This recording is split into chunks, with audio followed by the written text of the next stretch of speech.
Kumusta mga kaibigan? Kami nga pala ang inyong mga vlogger. Ako si Aris Jan Dumaraog, Arbitlen Palawan. Samahan nyo kami sa aming paglalakbay sa Bagong Bayan, Sultan Kudarat. So guys, dito po pala kami ngayon sa Municipality of Bagong Bayan. Ang Bagong Bayan ay matatagpuan sa gitna ng probinsya ng Sultan Kudarat sa rehiyon ng Soksargen. Ang lugar na ito ay may malalim na koneksyon sa dakilang imperyo ng Maguindanao at sa loob ng maraming siglo ay naging isang mahalagang sentro ng kalakalan at kultura ng Mindanao. Sa vlog na ito ay samahan nyo kaming tuklasin ang kasaysayan ng Bagong Bayan At kultura, tradisyon at mga magagandang tanawin na naghihintay sa turismo. Ang Bagong Bayan ay mayaman sa kasaysayan na nagmula pa noong panahon ng dakilang imperno ng Maguindanao. Noong Mayo 29, 1965, opisyal na itatag ang Bagong Bayan bilang isang munisipalidad. Ano ang iyong naging karanasan sa Bagong Bayan?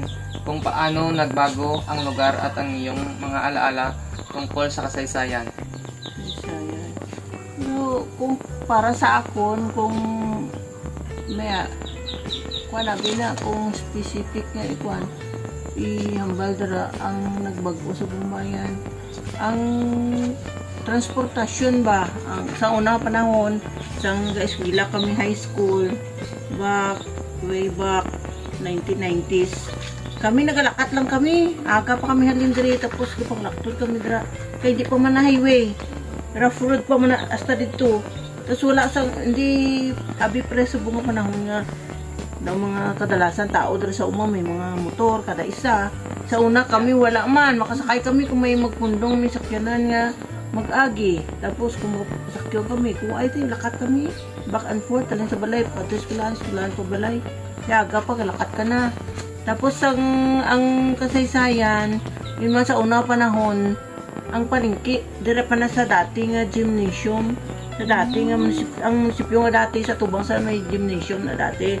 Tapos sa tabok sina ng legislative nga ang natandaan ko lang, legislative nga building, palengke na dati, hindi na dito ang palengke sa kay dito sa palengke subong bag-o ang dati ang palengke diri tapos gabulante ang mga tao pero Martes gyapon ang madre ang palengke day tapos ang mga balay lagyo pa tapos gamay pa ang munisipyo pa ng dati tapos ang mga tao lakat lang gid mga lakto dara sa kamaisan may mga farm road laktod lang gid way mga sakyanan laka lang tapos mga dumduman ko sa una elementary nga once makakita kami sang kotse nga itom panago kami sa kamaisan tago gid nga si hindi kami makita kay magdaga daw na sa tunga time ni Marcos pa line of the 8 pa na di dagaon daw tapos subong damo ng mga building damo na grocery sa una sa Bagong Bayan wala grocery isulan lang makapilaw ko sa bikiri nga pagka mga tinapay halin sa bikiri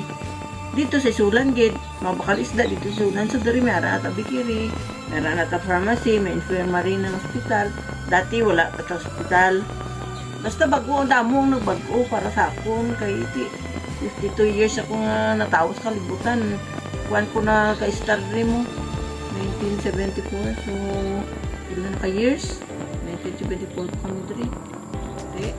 Mag 51 years naman next year.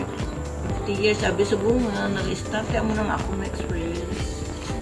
Ang Bagong Bayan ay tahanan ng maraming kaibigang pangkat etniko tulad ng Tibuli. Ang Tibuli ay kilala sa kanilang masining na paghabi habang naman ang Blaan ay may natatanging mga sayaw at ritual. Ang mga Maguindanao naman ay kilala sa kanilang pagluluto at ang Dulangan Manubo ay may malalim na koneksyon sa kalikasan. Upang makita ang ating kagandahan, dahan-dahan iangat ang mukha upang maslayan ang payapang kalangitan. Oo, pagod ka na, pero di ka nag-iisa. Kaya't lumaban ka at sabihin, ako naman muna. Ang mga pangkat etniko sa Bagong Bayan ay nagkasamang mabuhay sa loob ng maraming henerasyon. At ang kanilang mga kultura ay impluwensyang sa isa't isa. Ito ay isang patunay ng pagkakaisa at pagmamahal sa kanilang pagkakaiba. Ang agrikultura ang pangunahing industriya sa Bagong Bayan. Ang palay, mais, at gulay at marami pang iba. Ang Sultan Kudarat State University ay matatagpuan sa Bagong Bayan, Sultan Kudarat.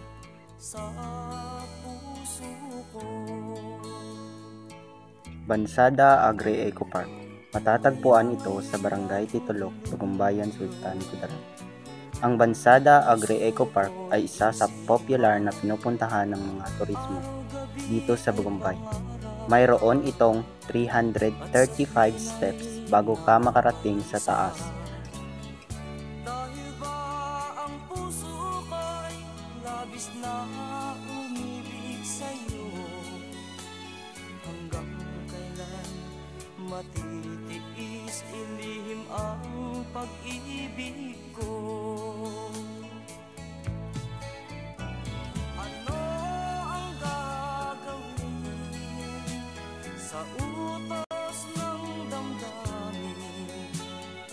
Para bang hangin na kay hirap pigilin? Sana'y una At may magandang tanawin. Bukod sa tanawin, mayroon din sila dito cable car, canteen, nais kong malaman mo na iniibig kita.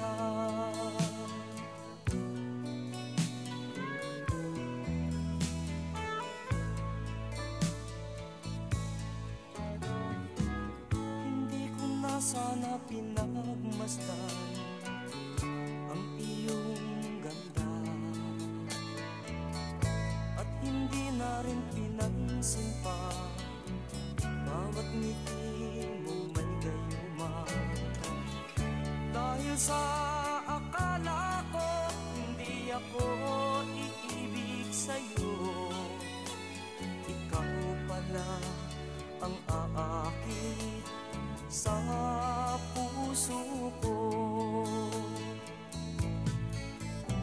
Ano ang gagawin sa utos ng damdamin? Para bang hangin na kay hirap at Carlitos na pwedeng kainan. sana'y unawain ang pusong sa'yo'y baliw. Nais kong malaman mo na iniibig kita. Nais kong malaman mo na iniibig